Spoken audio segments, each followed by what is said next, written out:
everyone, and welcome to English with Teacher Carol.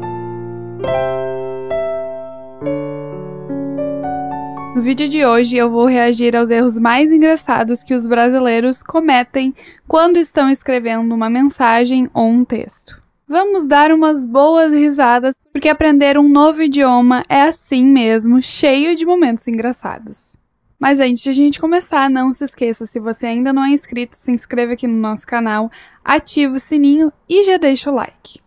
Primeiro, as famosas traduções literais. Quem nunca?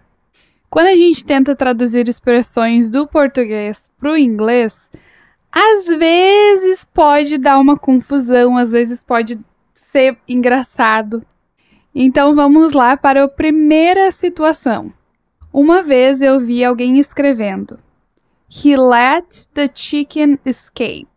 O que a pessoa queria dizer era "ele deixou o frango escapar". Mas, em inglês, o correto seria "He let the chicken out" ou "He lost the chicken". Essa frase ficou parecendo que o frango era um fugitivo. Então, "He let the chicken escape", a pessoa traduziu literal, porque a frase, a expressão é "ele deixou o frango escapar". Mas realmente, quando você traduz literalmente para o inglês, aparenta que o frango era um fugitivo e escapou, né? Então, seriam as formas mais corretas de usar seriam "he let the chicken out" ou "he lost the chicken". Outro exemplo clássico é traduzir "estou cheio de fome" para "I'm full of hunger", o que soa super estranho em inglês. O certo seria "I'm very hungry". I'm very hungry. Porque full em inglês significa que você já está cheio. Então fica estranho, você está com fome, mas você está cheio. Então realmente não combina essa "I'm full of hunger" em inglês. E é claro que eu entendo, super entendo que na hora da pressa a gente traduz muitas vezes literal. Mas isso rende muitas situações engraçadas. A próxima, confusão com a ordem das palavras. Porque a estrutura da frase em inglês é diferente do português. Então, às vezes, saem frases que não fazem muito sentido. Um exemplo de frase. I have a very beautiful house blue. I have a very beautiful house blue. E em português a gente fala uma casa azul muito bonita. Mas em inglês o adjetivo vem antes do substantivo. E a cor vai antes do beautiful, o bonita, linda.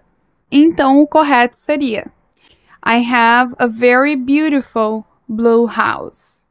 Outro exemplo clássico é quando alguém escreve ou fala She sings very well always. She sings very well always. Em inglês, os advérbios de frequência como o always, eles têm que vir antes do verbo.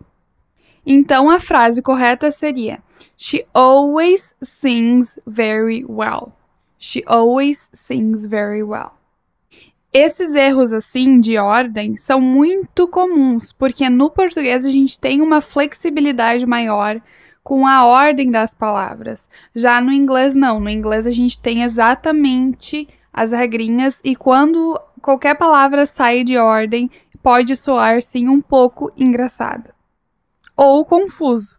Agora os falsos cognatos, ou em inglês false friends, eles pegam muitas pessoas de surpresa. Porque tem muitas palavras que soam muito parecidas no inglês e no português, mas que têm significados completamente diferentes. Um dos meus favoritos é quando alguém escreve I pretend to study every day. I pretend to study every day. A palavra pretend não significa pretender em inglês, mas sim fingir. Então, quando você fala I pretend to study every day, você está dizendo eu finjo estudar todos os dias. O correto seria I intend to study every day.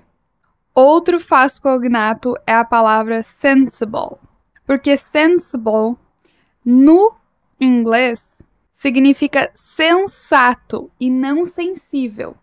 Então, por exemplo, já vi frases como My boss is very sensible, quando na verdade a pessoa queria dizer que era sensível. Então seria correto My boss is very sensitive.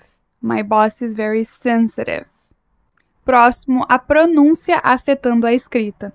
Nós sabemos que o inglês, ele é uma língua que tem muitas palavras que elas são escritas de uma forma e a pronúncia é diferente. No português, não. São difíceis as palavras que a gente olha e a pronúncia é diferente do que está escrito, né? Ali as letras soam diferente na hora da pronúncia.